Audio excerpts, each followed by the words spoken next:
Hello tout le monde, j'espère que vous allez bien. Bienvenue sur ce podcast. Pas le temps de faire semblant. Je suis Valérie, coach et mentor en transition de vie privée et professionnelle et j'accompagne les femmes leaders à se reconnecter à leur corps et à qui elles sont profondément pour traverser les moments de crise intense et enfin vivre sans pression.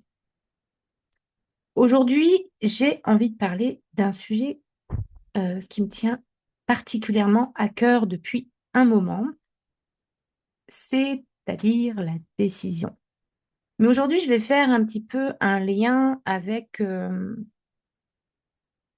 eh bien, quelque chose qui me fascine totalement, qui m'a passionnée il y a quelques années maintenant, dans, le- dans lequel je suis tombée et que je me suis noyée et perdue à un moment.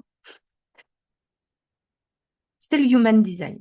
Alors, on en parle de plus en plus. Je ne sais pas si finalement tu en auras déjà entendu parler, toi qui écoutes ça, mais c'est quelque chose de très intéressant à comprendre et à connaître surtout et à incarner.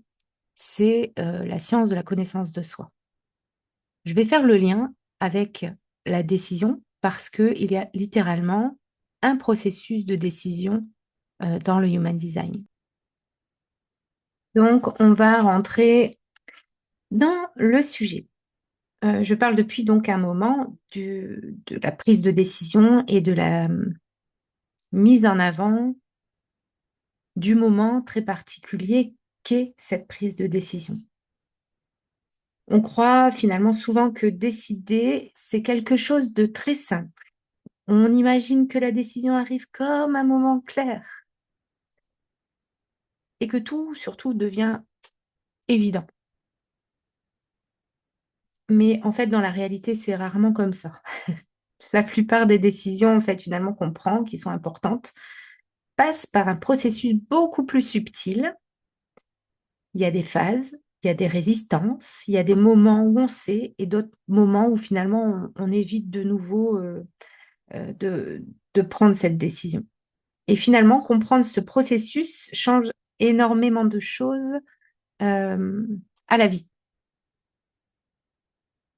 Je vais parler de décider et de choisir et de la confusion qu'on peut faire de manière fréquente. Parce que pour moi, finalement, décider et choisir, ce sont deux choses différentes.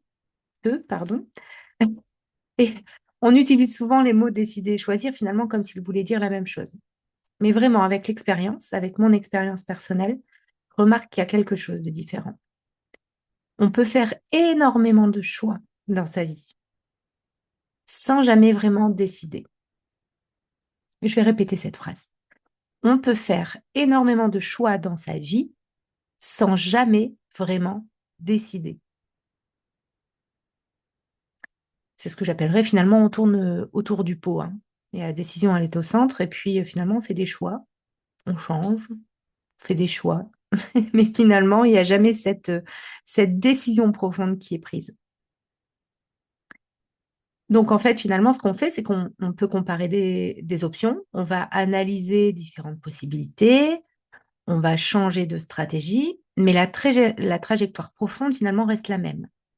D'accord? Donc, on fait des choix et on reste toujours sur la même trajectoire. Un petit peu pour nous rassurer, hein. Et puis, finalement, il y a un moment intérieur, un moment où il y a quelque chose qui se pose et où on se dit, ça ne peut plus continuer de cette manière. C'est décidé, ça, c'est terminé. Et c'est ce moment qui change souvent beaucoup plus de choses que ce qu'on peut imaginer. Donc, dans le processus de guérison, dans mon travail, j'observe souvent les mêmes étapes. La première, c'est une insatisfaction finalement qui peut être un peu silencieuse. Et c'est là où on pourrait parler du human design. Et quand je vais vous parler d'ailleurs, c'est du thème du non-soi. Donc le thème du non-soi, c'est ce que l'on ressent profondément, qui est un signal d'alerte un signal d'alarme du corps. Et ce signal-là change en fonction du type énergétique que tu es.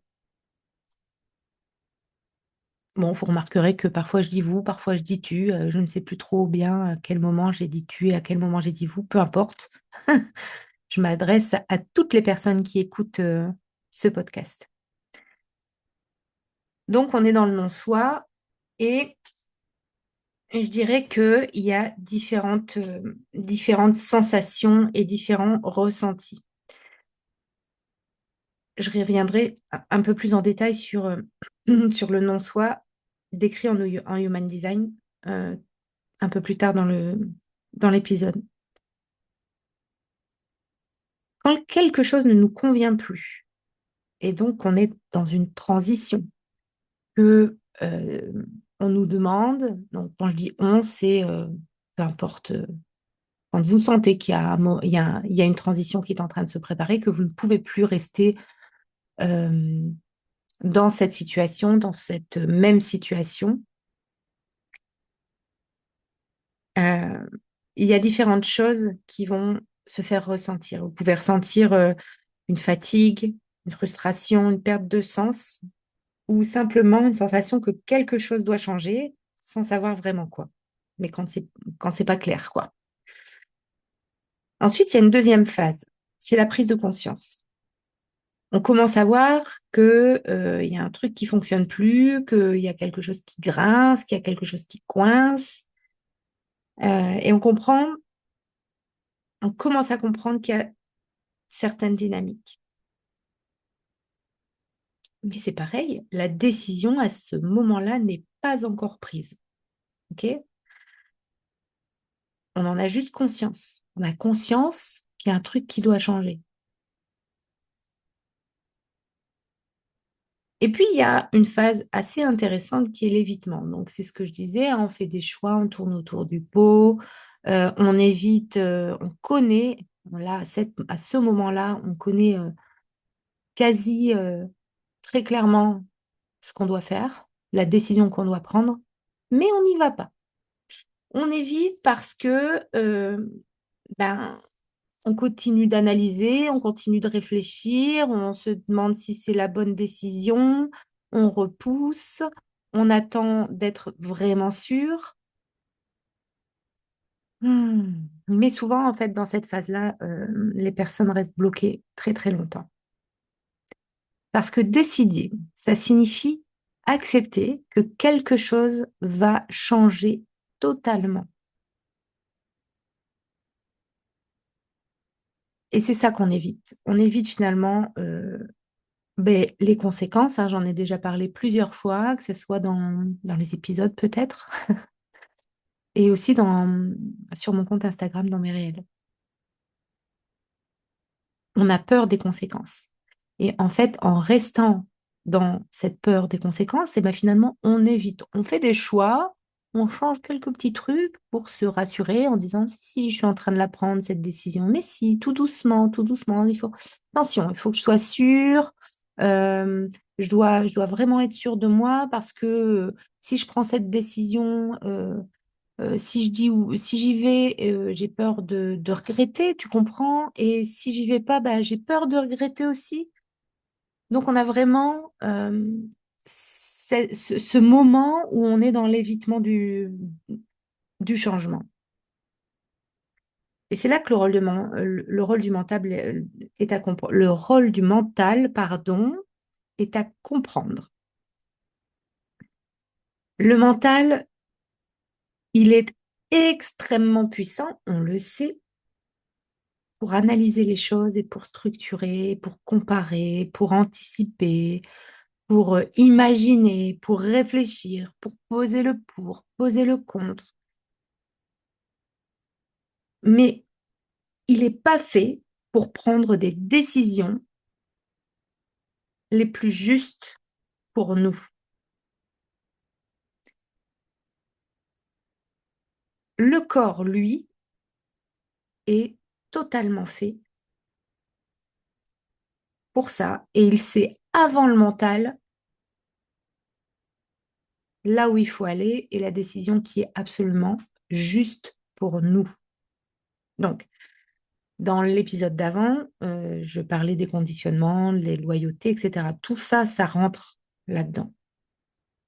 Dans le fait de laisser le mental revenir et de retomber dans l'analyse, dans la comparaison, dans le attention, tu sais, c'est pas sûr que ça aille par là, ou c'est pas sûr que les gens approuvent, ou c'est pas sûr que ta mère, ton père, etc., soient OK avec ça. C'est pas sûr qu'on soit tous euh, d'accord avec toi. Et en fait, le mental, il est là pour clairement pour nous protéger, mais pas pour donner la meilleure des solutions ou des décisions justes et alignées pour nous.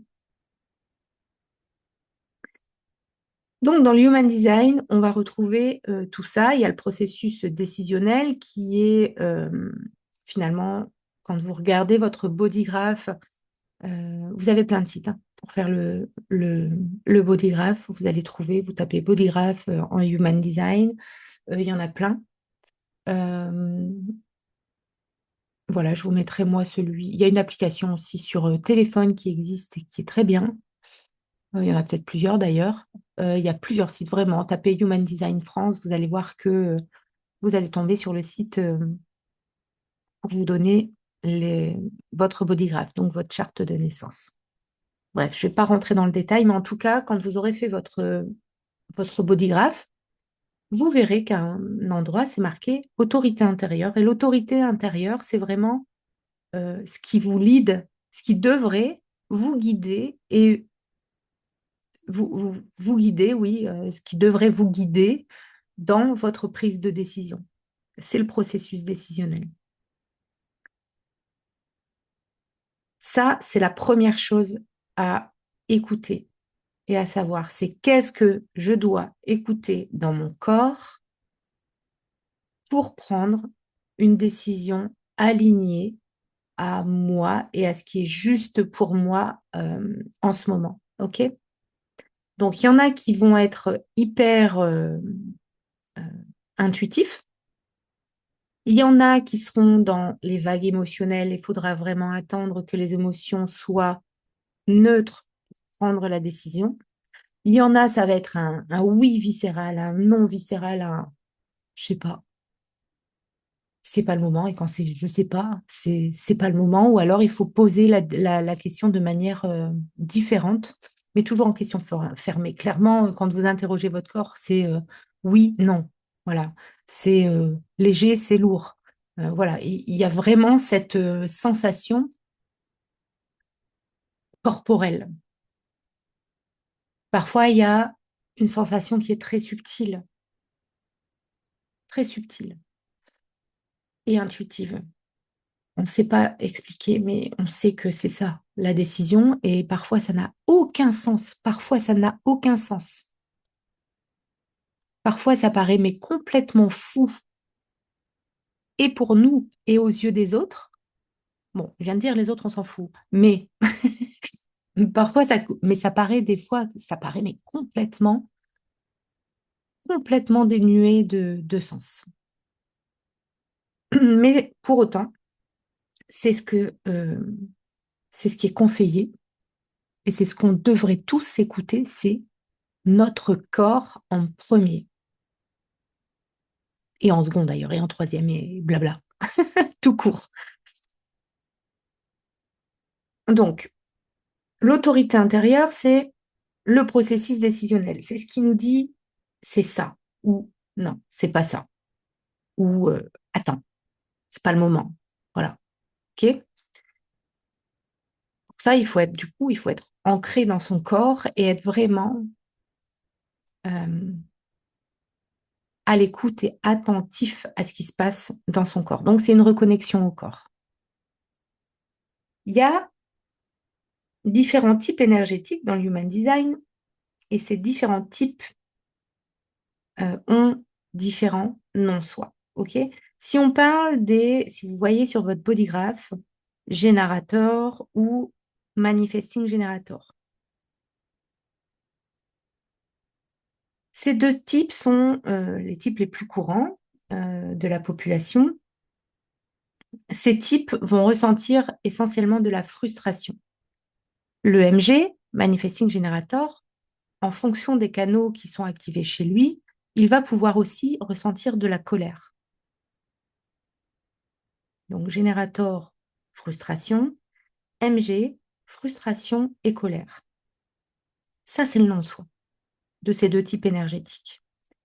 Les projecteurs, moins nombreux, de l'ordre de 20% de la population, eux, ils vont ressentir de l'amertume, un mélange de différentes émotions que je connais très bien.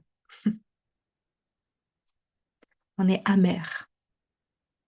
Vraiment, c'est un melting pot d'émotions désagréables.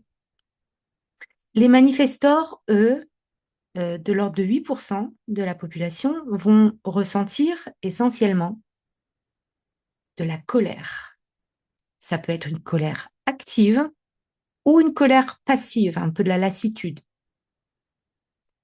Et les réflecteurs, eux, qui sont de l'ordre de 1 à 2% de la population, eux vont ressentir de la déception profonde. Ça ne veut pas dire, dans tout ce que je viens d'expliquer, ça ne veut pas dire qu'on ne peut pas ressentir, c'est en tant que projecteur ou que manifestor, ou peu importe le type, on va aussi ressentir les différentes couleurs d'émotions. Ok. Pardon. Mais euh, en fonction du type, il y a une émotion en particulier qui dit là où tu n'as pas respecté ton corps, ton rythme, ou tu n'as pas respecté la décision que ton corps a prouvée finalement, ok, ou te dicter. Donc cette autorité intérieure et ce non-soi sont vraiment des gros signes, je vais y arriver, pour vraiment guider une décision et finalement faire des choix.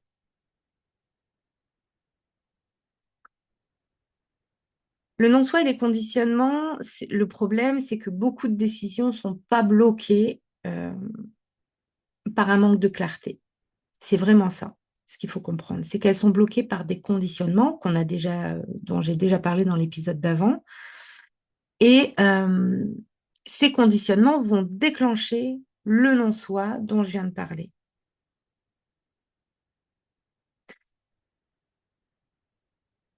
Par exemple, certaines personnes vont penser qu'elles doivent tout comprendre avant de décider. D'autres vont penser qu'elles doivent plaire à tout le monde. D'autres encore vont penser qu'elles doivent attendre un moment parfait pour prendre la décision. Toutes ces croyances sont des conditionnements. On nous a appris à fonctionner comme ça.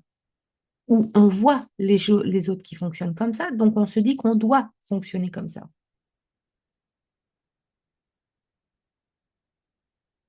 Sauf que ces conditionnements sont donc les blocages et ce qui nous empêche de prendre des décisions vraiment importantes.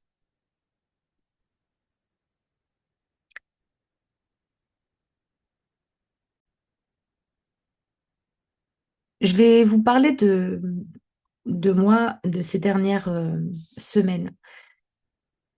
J'ai donc lancé ce podcast il y a maintenant 3 semaines. On est au troisième épisode. Ça fait maintenant 3 semaines que j'ai lancé le podcast. Et je sais que dans mon Human Design, j'ai ma gorge, comme on dit, mon chakra de la gorge, qui est mon centre énergétique de la gorge, qui est défini, donc coloré sur ma charte, et qui est relié à ce qu'on appelle le centre G, le centre de la direction. Je sais que ma voix porte. Je sais que ma voix a un message. Je sais où je vais. Je sais que voilà, ma gorge est reliée à mon centre G par mon canal 31,7. C'est le canal alpha, donc du leader. Je sais depuis longtemps que j'ai envie de faire ce podcast. Et j'avoue que c'est déjà le troisième podcast que je lance. Sauf que les deux derniers, en fait, je, il y a un truc qui collait pas, quoi. Il y a un truc, j'étais pas encore dedans, j'étais encore dans un rôle, etc. Comme sur les réseaux sociaux où il fallait que mon feed soit joli, que je pouvais pas publier un réel si c'était pas carré, si je rentrais pas dans un rôle, en fait. Sauf que mon non-soi, mon amertume était tout le temps présente, tout le temps. Certains réels que j'ai fait et que je continuerai à faire, c'est du face caméra, ok, face caméra, mais pas hyper travaillé. Pas attention, il faut une bonne lumière, il faut que je sois jolie, etc. Blablabla. En fait, mon message est très simple, c'est de prendre la décision, des décisions qui changent finalement et qui transforment nos vies. Bien sûr, je parle de choix, je parle de suite de choix, etc. Mais prendre une décision, pour moi, c'est prendre une décision. Ça ne veut pas dire qu'on ne peut pas changer d'avis ou prendre une décision différente. Ça signifie qu'il y a une décision qui est importante à prendre et que on sait, donc on y va. Et ensuite, on ajuste. Donc, quand j'ai décidé, il y a quelques semaines, de faire des réels face caméra, j'ai dit sans filtre, etc. C'est OK, sans filtre, je respecte ça. Mais je me positionne quand même dans attention à comment tu parles, dans est-ce que quand même tu es bien coiffé ou pas, ou quel fond derrière, est-ce que tu mets un fond clair, un fond foncé? Et c'était de nouveau, au bout de 3 ou 4 réels, de nouveau, c'était devenu super lourd. Et j'ai compris aussi une chose, c'est que en fonction de mon design, de tout mon design, hein, pas de une chose en particulier, je sais que mon image est pour moi peut déclencher le fait de me voir en vidéo en train de parler, peut déclencher euh, eh bien des choses qui vont partir dans tous les sens. Et d'ailleurs, c'est très souvent le cas quand je parle et que je me vois.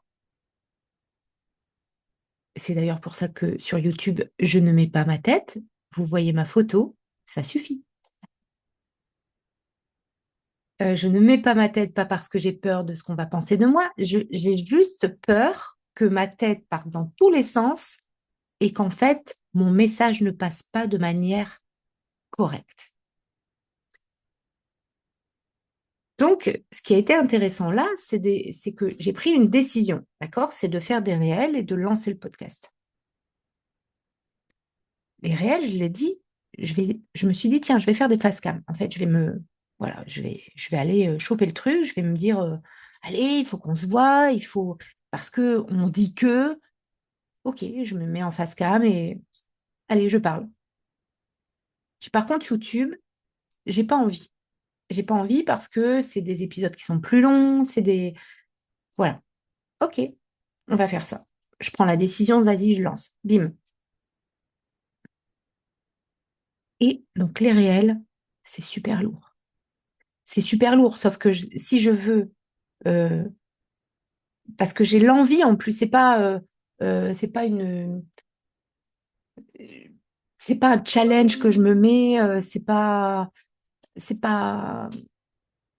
ouais, c'est pas un challenge que je me mets, juste, je me dis, j'ai envie vraiment de jouer et de voir si je peux tenir mes 30 jours de réel. Pourquoi 30 jours? J'en sais rien. Ça se trouve, ça sera 20, ça se trouve, ça sera 60, ça se trouve, ben, une fois que j'en aurai fait 30, je vais continuer 60 et puis 90, ainsi de suite. J'ai vraiment envie d'y aller en fait. J'ai vraiment envie de passer le message en disant, hé, il est temps maintenant. Maintenant, il est temps de décider nos vies, si ta vie ne te correspond pas telle qu'elle est là, que tu as l'impression d'être dans un rôle, c'est maintenant. C'est maintenant. La décision, elle se prend maintenant. Et oui, ça demande d'y aller. D'y aller et puis de savoir que, OK, je saute, j'y vais et je vais ajuster en fait. Je vais pas mourir pour autant. Je suis pas en train de sauter d'un avion sans parachute. Un peu, au niveau de l'image, c'est un peu ça. Mais on y va, quoi. D'ailleurs, quand on est dans un truc que j'ai jamais fait, hein, j'ai jamais sauté en parachute. Peut-être qu'un jour je le ferai.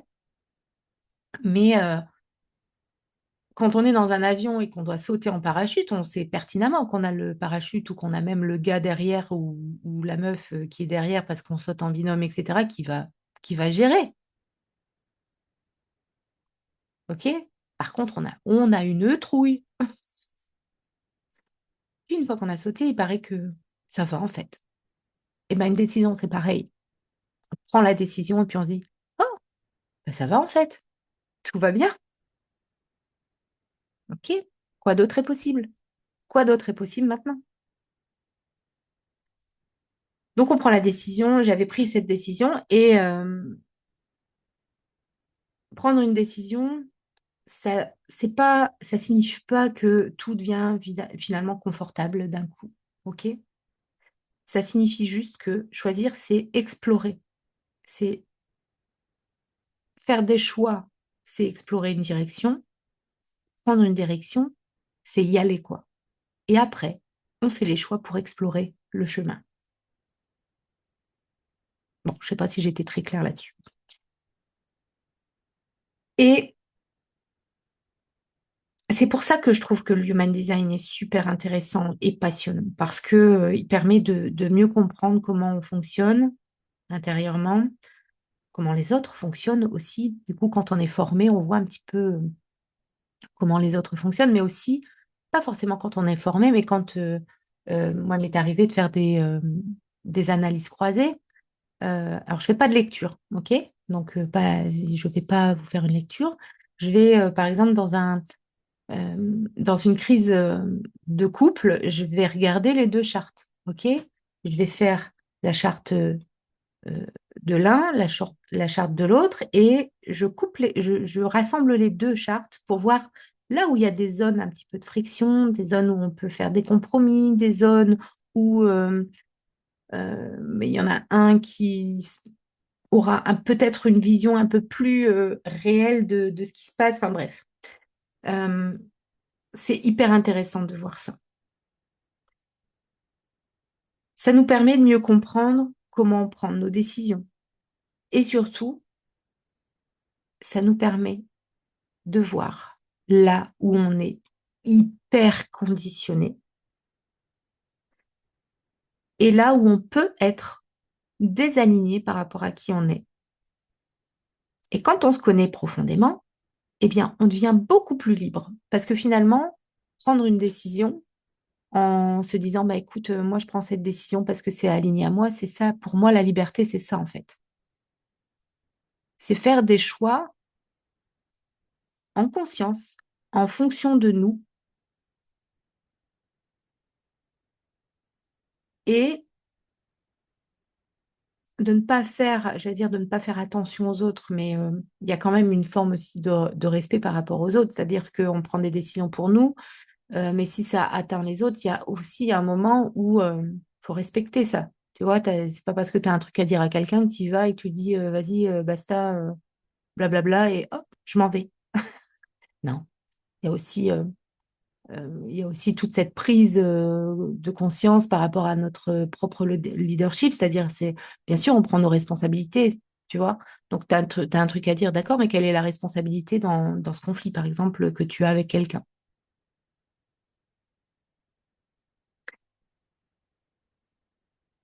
Donc, le moment où finalement on cesse d'éviter, dans mon travail, c'est souvent un moment hyper particulier. Ce moment, c'est le moment où ma cliente sait que la décision doit être prise, qu'elle y pense depuis des semaines, parfois depuis des mois. Elle sait. que la décision doit être prise depuis des mois, mais elle n'arrive pas à y aller en fait. Il y a quelque chose qui bloque. Et souvent, c'est pas la décision qui est difficile. C'est ce que cette décision va changer dans sa vie. Et Elixir, l'accompagnement sur plusieurs semaines ou sur une séance, parfois c'est une demi-journée, c'est exactement pour ce moment que j'ai créé Elixir. C'est pour regarder la décision en face. C'est pour comprendre vraiment ce qui bloque. C'est pour prendre une décision depuis un endroit calme et aligné. Moi, je soutiens l'espace, en fait. Je soutiens l'espace, on libère, on va voir les croyances pendant 2 heures et demie. Je soutiens l'espace pendant 2 heures et demie. Et la décision est prise. Elixir, c'est vraiment un condensé. Et c'est pour ce moment précis. On sait qu'il y a la décision est là. Et moi, c'est 2 heures et demie, pouf, on passe le pas et on prend la décision. On met en place ce qu'il faut, d'accord, pour que ce soit euh, concret, que la décision soit prise en sortant des 2 heures et demie et qu'il y ait des choses qui bougent et on actionne. Ça ne veut pas dire que les semaines qui suivent, il n'y aura pas des ajustements à faire. On le sait. La décision est prise et on va ajuster.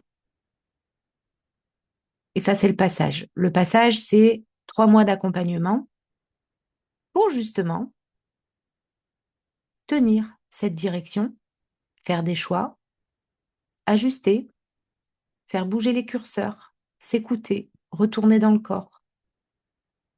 Et je soutiens l'espace. Donc, les sessions ouvrent en avril, c'est en ligne ou c'est au cabinet à Arras, chez Maison Kera, place de la Vacquerie. Petite pub.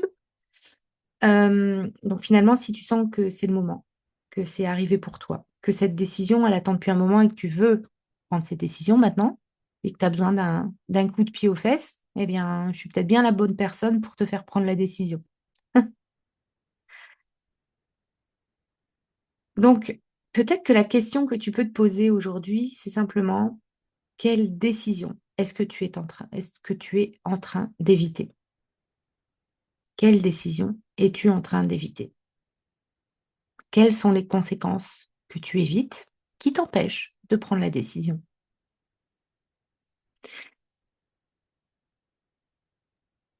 Donc, si cet épisode finalement t'a vraiment parlé, eh bien, je t'invite à me contacter en privé si tu le souhaites, ou à mettre un j'aime, ou à t'abonner, ou à partager cet épisode si tu penses que ça peut parler à quelqu'un aussi de ton entourage.